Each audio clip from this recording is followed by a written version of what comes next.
I'm going to leave it up to you. First, you want to talk about the Phillies or you want to talk about the Mets? Because I want your perspective on that division. Well, let's go Phillies first because Let's go Phillies. I think they've been the most dominant team all year from top to bottom. And I mean from starting rotation to the lineup, of course, a juggernaut they have, and the bullpen. Now, one thing I would tell you, this second half, I think we've seen the back end of the rotation, whether it's getting tired or showing some wear and tear. And a few of their bullpen pieces, I think, they're a little more beatable at times, but I think, as well as I do, man, I did that NLDS and NLCS up there. That is a true home field advantage in Philadelphia. I mean, that place in October it's an SEC football game. It's insane. I watched that a year ago. And you probably remember this. Remember when Arizona went there and they got beat? They were down 2. And I said, in that atmosphere in Philly, you're right.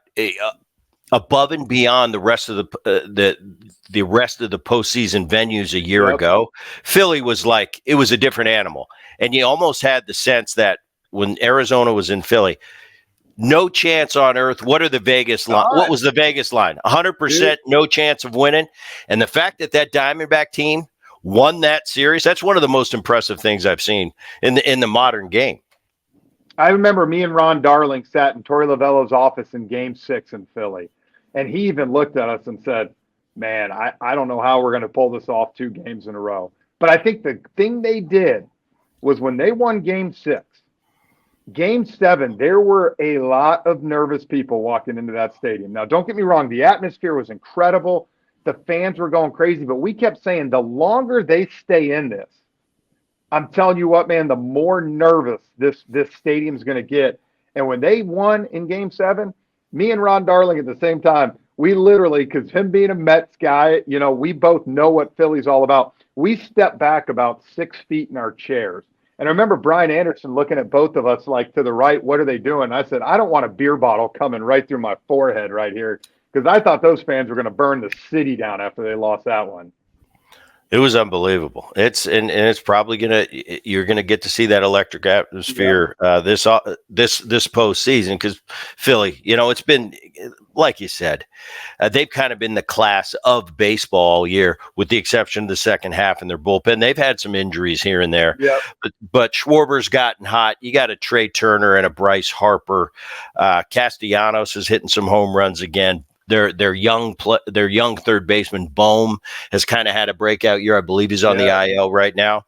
And then you look to that rotation: Nola, Wheeler, Suarez, and Sanchez, who are kind of 2 unsung guys. You always hear about Nola and Wheeler's the annual Cy Young candidate, but Suarez and Sanchez are good. I think Suarez a year ago really kind of in the postseason kind of made a name for himself, but he's continued to do it. And that starting rotation, top to bottom, is as tough as anybody.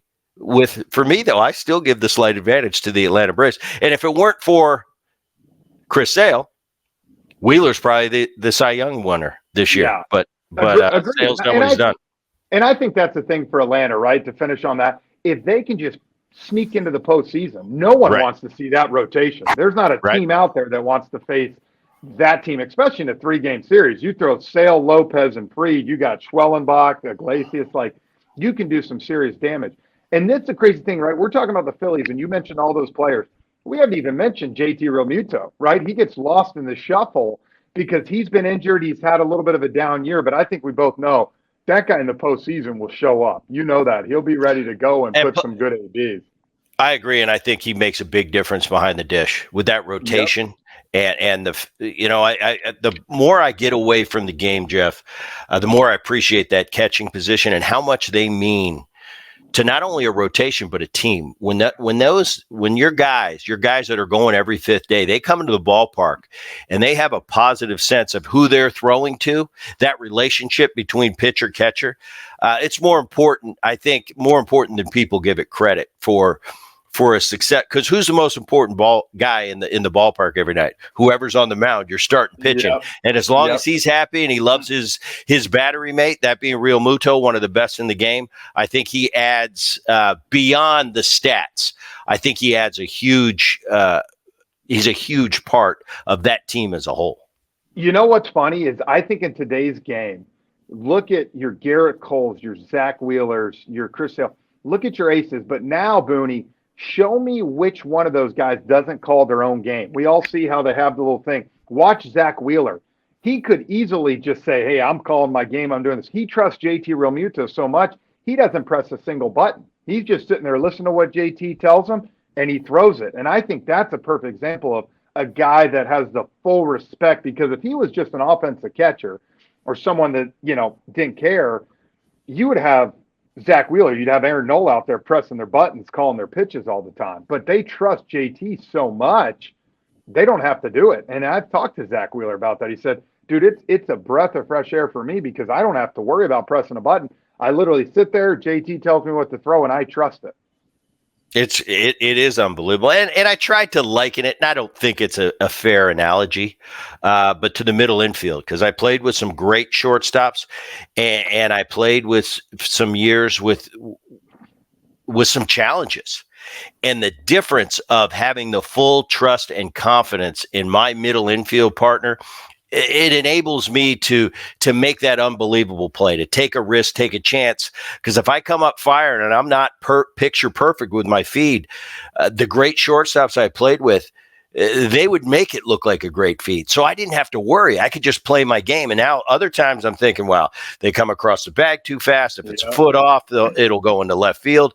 It really disrupts your game from the defensive side. I don't know if it's a fair analogy to pitcher catcher, but that's the closest thing.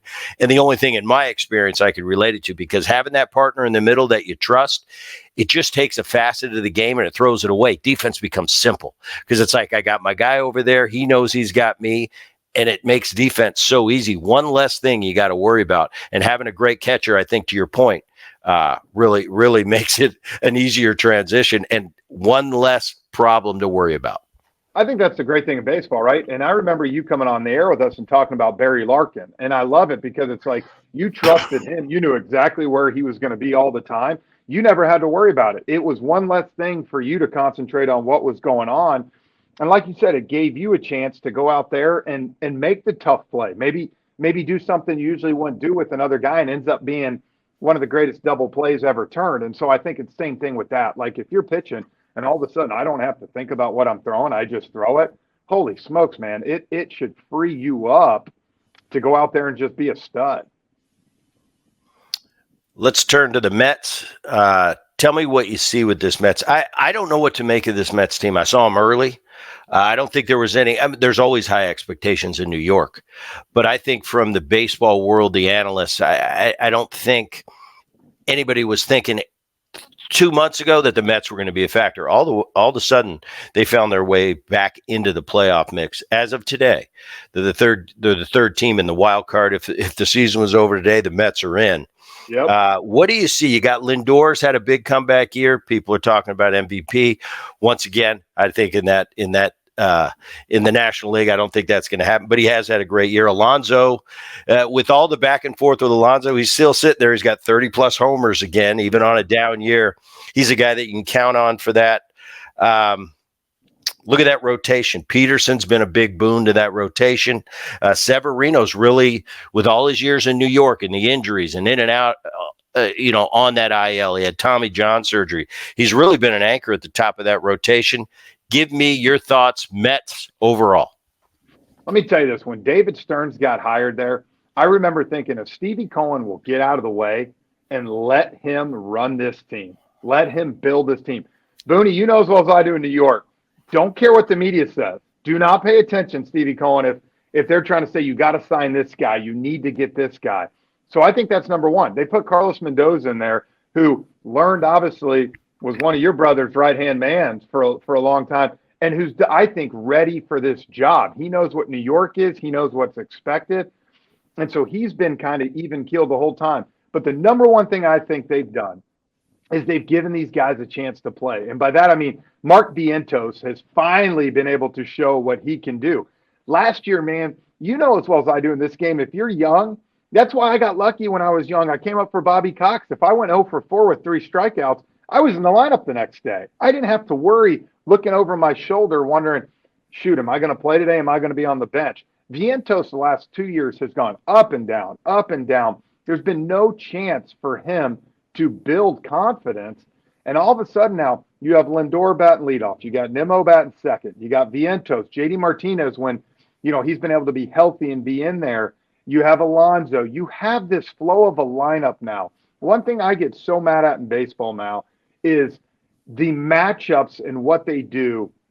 I know there's platoons in baseball. It's natural with certain positions. But when I see a lineup and I see a guy hitting third one day and I see him hitting eighth the next day because of a righty lefty, that's a warning sign to me. You believe this guy can hit third one day, but then you think he's the eighth hitter the next day? Like that, to me, that can't happen. And I think if you've looked, what they've done now is they're putting Lindor, their face of the franchise, out there to hit leadoff. Look at what the Dodgers are doing with Ohtani now. Ronald Acuna in Atlanta. Like, I remember Brian McCann in 19 when he came back to the Braves. We had this talk because we were talking about, I was like, hey, Acuna, why would you not move him to third or fourth, give him a chance to drive in more runs? And Brian was like right away, no way. That other manager and that pitcher, they know when they throw the first pitch of the game, dude, they're in for a long ride because of who's batting first. And so I look at that and I'm like, they put Lindor lead off. His energy now has been incredible. And this Mets team, dude, they're fun to watch. They're believing. And I think for the first time in a long time, I played there in 2009, 2010. All they cared about was what the Yankees were doing, what the newspaper said. And for the first time, I think this team actually could care less what the media thinks. And I think the manager, the way David Stearns, the way Stevie Cohen's going, they're letting them just play baseball. And I'll tell you what, man, this Mets team is fun to watch right now. Like, they get in the playoffs, they could make some noise. And you talk about their new skipper Mendoza, and he was on Aaron's staff. I didn't know him from Adam. Aaron said, "Hey, Bret, Mendoza, he's going to be really good. He's a really good signing, for the Mets." And I was in Cincinnati early in the season and doing an event there, and I was there to throw out the first pitch, and I was on the field before the game, and Mendoza came over to me, probably because Aaron and his relationship. Yeah. And I felt like I knew him my whole life. Booty, what's going on? And I'm going, okay, this is Mendoza. I don't know if I've met him before, but I talked to him, and I had about a 10-minute conversation with him. I was really impressed. Once again, not to overuse the phrase, but he had a way about him. And I think having a way about you when you're the skipper, man, it's not a thing that everybody has. And I think when you got it, you run with it, and you've probably got a good thing. So I agree with you on the Mendoza. I think he's been a real plus for that organization. Let's get to your Braves. I mentioned the things I saw, the things I highlighted. What is the key for this Braves team down the stretch? I think we got, 16, 17 games to go. One game out. As of today, what do they need to do down the stretch to secure that playoff spot that they're so used to having? Score a damn run. I mean, score one run, for God's sakes. We sit here as we're doing this. They lost 1-0 to the Reds last night in a makeup game. And it's like you were getting dominant starting pitching from all 5 guys. Sale, Lopez, Fried, Schwellenbach, Morton. Even Charlie at age 40 is still giving you 6 innings and 1 or 2 runs. But Booney, this is where we talk about you got to find a different way to score, man. Like, this team is usually hitting long balls. And next year, with Acuna back, with Riley back, with Albies back, they're going to do it again, right? Like, this team's going to be really good again next year. And you add Strider back into the rotation. But with 18 games left, you got to score however you got to score. And I called Sunday's game against the Blue Jays, and Eli White for the Braves dropped a bunt with a guy on first. The defense for the Blue Jays didn't know what to do. I mean, because no one bunts anymore, right? Like, no one knows how to defend it. He threw it away, and next thing you know, they had second and third, and they won an extra inning. My point to that is right now you got to find a way. Let's score 3-4 runs. However we got to do it. If it's a bunt to start an inning when the guy's playing back and you get him over, you do it. But this team, look, if Azuna or Olson's not hitting a long ball right now, they're not going to put up crooked numbers, right? So find a way to score a few runs, because with that starting staff, that's all you need. But you know this, man, it's demoralizing to these pitchers if they continue to go out there and they're losing 1-0, 2-1. It is so tough to continue to win like that. And so my big thing is, like, you got to find a way to score a few runs and manufacture. But the problem is this team's never really had to do that. They've always just outslugged people. And right now it's kind of showing they don't know how to score like that. And it's been a big problem. Yeah, they almost mirror, if we go over to the American League, they mirror the Seattle Mariners. Yep. I mean, top to bottom staff, nobody wants to face it, but they lose 2-1. You know, I watched Gilbert the other day go 8. And all of a sudden I look up at the end and it's 2-0 final. And I'm going, you know, and you're right. As a player, as a position player, I don't know how often you've gone, but I've had a couple years where it seems you don't score for that one starter. And after a while it snowballs and you start to feel bad. Now all of a sudden he's pitching tonight. And as position players, we're like, hey, we got to score some runs for this guy tonight. Well, you just put that on top of this game that's already hard. And it seems like, once again, you're looking up in the 6th inning and it's 2-1 and you haven't done it again. So putting that, you want to score so bad for them. It's almost like you gotta try less, because the more you try, the worse it gets. In 2012, I was in Kansas City and we got James Shields from Tampa, the big Will Myers trade that offseason. And it was that, Booney. James Shields lost like 5 games to start the year, like 1-0, 2-1. And he was going 7-8 innings. And we were just, as an offense, we got to score. And we put so much pressure on ourselves. And like you said, the game's already tough enough. Then you're trying to do this. So, look, man, you're either going to be able to get in by scoring a few runs here or there, or you're going to be on the outside looking in. And you look at it, like you said, with Seattle. They were able to get past it for a while, but now it just catches up. If you can't score at all, eventually this league's going to catch up, and that's what it's done. Houston's up 5 games on them now. And back in June, I kept sitting here going, man, let me tell you, you do not want to face Seattle during the playoffs. Like you talk about going through that rotation, and now, bearing a miracle, I mean, they're not even going to make the playoffs. So that's the same kind of thing. You might have the 2 best pitching staffs in baseball, the Braves and the Mariners, not in the playoffs. And all these other teams are going to say, thank God. Is that unbelievable too? Because as a player, as a position player, you just think, you give me a staff that's number 1 in the league, I'll put a AAA offense out there, and we will get to the postseason. Especially in this new format where 12 guys get a seat at the table. You're going to find it, and you're right. That's interesting right there. There is a chance that the Atlanta Braves, with the number 1 rotation and pitching staff in the National League, doesn't make it, and there's a scenario where the number 1 staff in the American League doesn't make it. At probably the easiest time in the history of the game, it is to get to the postseason with 6 spots. And when we talk about this, right? Like, so, okay, let me ask you this, because I'm big on this right now. These hitters meetings that everybody has, right? This all talk, let's have hitters meetings. I'm not a big guy for I talked to Sean Casey about this, who was last year in New York with your brother, and it's like, each hitter is different, right? Like, if you're going up there, you're telling me that Justin Verlander is approaching Gleyber Torres the same way he's going to approach Aaron Judge? Not a chance in hell. So why are we having this talk about how they're pitching it? Like, I thought the other day with the Atlanta Braves, they had this big hitters meeting, and Kevin Gausman was on the mound for the Blue Jays. And I remember thinking, he's not throwing to Marcell Ozuna the same way he's throwing to Orlando Arcia. I always feel like hitters meetings should be, hey, why don't, if I'm the hitting coach, Booney, I'm going to come up to you real quick and say, hey, look, you might be susceptible to sliders away. So with your Gausman, look early to get a fastball, because when he gets ahead of you, he's going to start bouncing at her. He's going to go to that split. We watch pitchers, right? Pitchers and catchers get a meeting. They go over each hitter, not as a whole. They go over each hitter, how we're going to attack. So I've always said it from a hitter standpoint.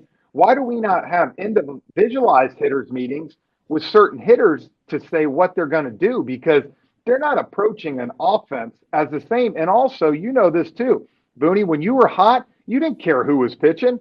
even though he might have owned you the year before. If I'm hot right now, throw me something in here, I'm going to hit it. Just like we know, just because you owned a pitcher when you're struggling, you're not as confident going into that at bat. So I just think so many of these times there's so many meetings, and I go back to what George Brett taught me so many times when I was in Kansas City. He's like, Frenchie, this is an easy game, and we make it so much harder than it needs to be. Between meetings, between numbers, it's see the ball, hit the ball. And when it comes to those meetings too, Frenchie, it's so individualized, like you were saying.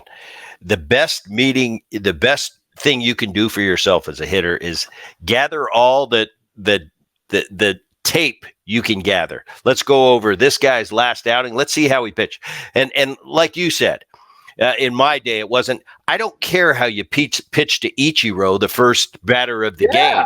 I want to know how you're going to pitch to me with a base open in the eighth. Yeah. That's what I want to do. So I think the players, the onus is kind of on them to go, all right, who am I? Who am I on that other team? Let me see this last game he faced, and let me pick out a guy that I can relate to, that he'd probably pitch me similar, and do the research that way. Not 84% of the time in this particular situation he threw. That's the biggest nonsense I've ever heard. It's like, okay, 84% of the time in a 1-2 count, he goes to the off speed. I said, okay, what about the last time I was in a 1-2 count and he hung me a slider and I hit it off the facade? Does that mean he's going back to that, or is it safe to say I could throw those numbers out the window? You're right. It's a very individualized thing. And why, with all these strides we're supposedly making, why are we still having that kind of archaic, okay, let's have a big group and here's what we do. Okay, he throws this. It's an individual thing. Because you know as well as I do, it's covering your ass. That's all it is. You know, if I have this meeting, I said, it's like I showed up Friday and the Braves were early hitting, and Snit's like, who gives a rat's? Please hit at 7:10, not at 5 o'clock, you know? And I'm not saying don't do early hitting and don't do this, but I agree. When these players got to go, hey, I remember with Chipper, man, he used to tell me all the time, go pick out a guy that they just played that's very similar to you, that has kind of your stuff, and go look how he attacked him, because that's what he's going to do to you. He's not pitching you the way, and I remember talking to Derek Lowe about this. He's like, Frenchie, I never wanted to throw sinkers down and into you because you had that golf swing where you could get it and pull it. He's like, I knew I wanted to come up in the zone to you and try to lock you up. He's like, where with Andrew Jones, I wanted to get that sinker down because he would roll over. Because if I lived up here with Andrew, and you remember with Andrew, you're gone. You're not getting that ball back. So my thing is, let's get back to approaching it that way, and not as a team. It's a lost thing. It should not happen. Individualized. All right, Braves. I looked at their schedule down the stretch. They got 4 with the Dodgers, 3 with the Mets, 3 with the Royals, who are surprisingly hot and in the playoff picture. And then the Mets, they have 7 with the Phillies. That's going to be a challenge for them. 3 with Atlanta and 3 with Milwaukee. So I'd say overall, Braves have a little bit easier of a stretch, but both of them are definitely present their challenges. I think it all happens, right? Like those last 3 games against the Royals, Booney. If the Royals have that 5th or 6th place locked up, you know, then maybe they're not going to do it as much. But you can't rely on that. If you're the Braves, you got to tell yourself this team's going to play it out to the end. The scary teams to me are like the Braves go to Florida for 3 games. They could care less, right? Like they're letting it all hang out. It doesn't matter. And those are the scary teams sometimes. So again, it's going to come down to the Braves. If they can score, if they can average 3.5 to 4 runs a game, the next 18 games, they're in the playoffs with that staff. If they can't, you know what? They're going to spend October watching the Mets and the Diamondbacks and the Phillies and everybody else play.